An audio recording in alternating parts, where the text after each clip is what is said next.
we're leaving Jerusalem behind us and beginning our descent down into the Syrian African Rift.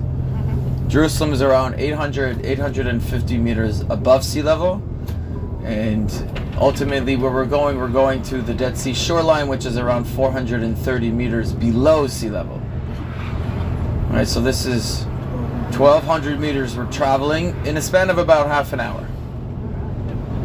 All right, now up higher in the elevation where we still get some rain, right, you'll have vegetation, right, you'll have plants and trees, grass, but as we continue traveling east, you're going to notice the trees are going to start to become more sparsely, and then none at all, and then hardly any vegetation, right, because we are traveling into the Judean Desert. And the Judean Desert exists in what we call a rain shadow.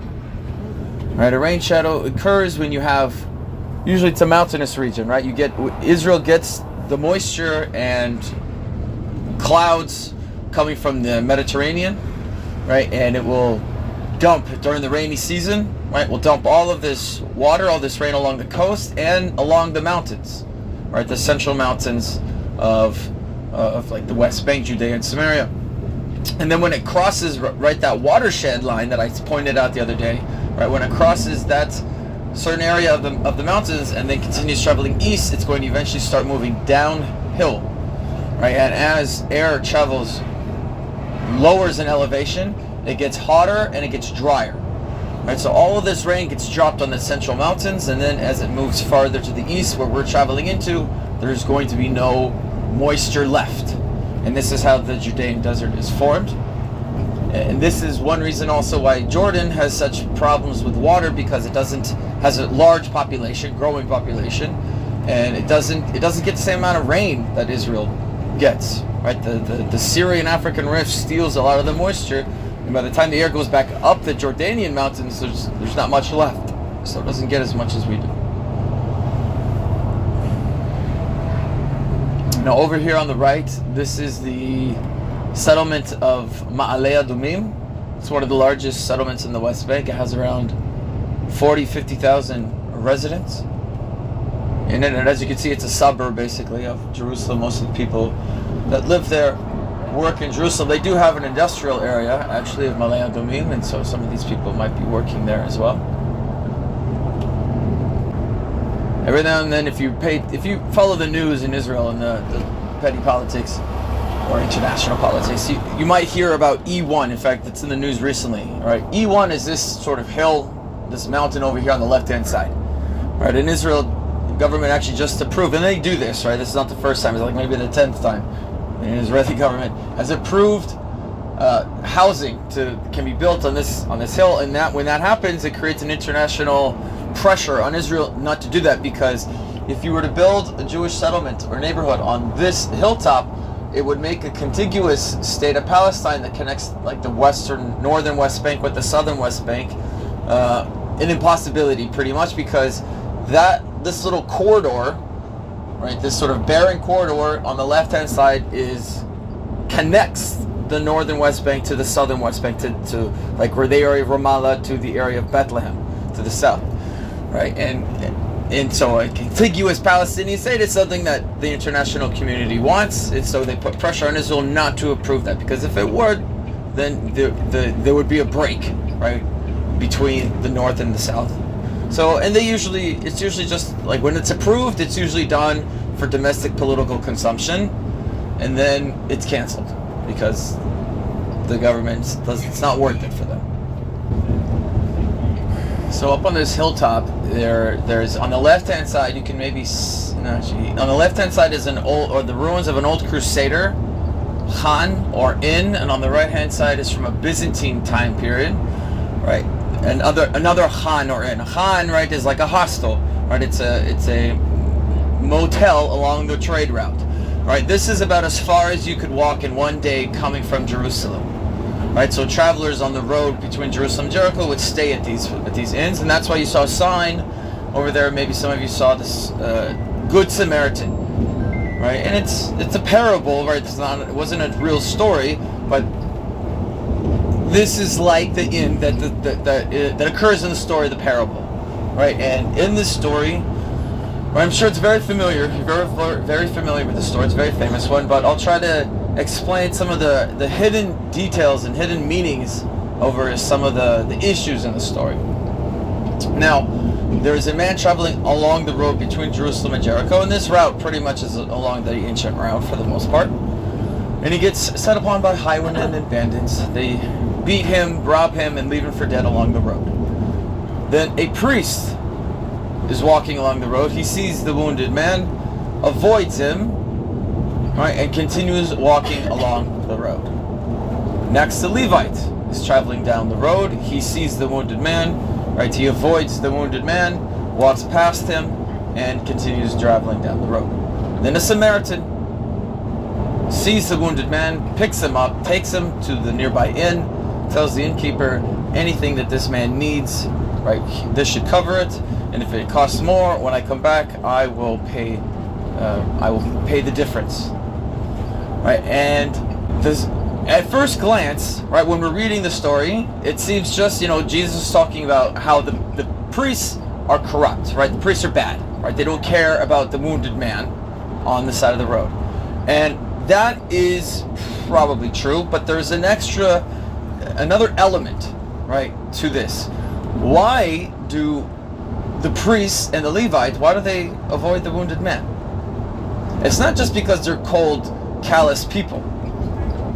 Exactly, spiritual contamination, right? If they stop and they start helping this guy, and he happens to die while they're helping him, right?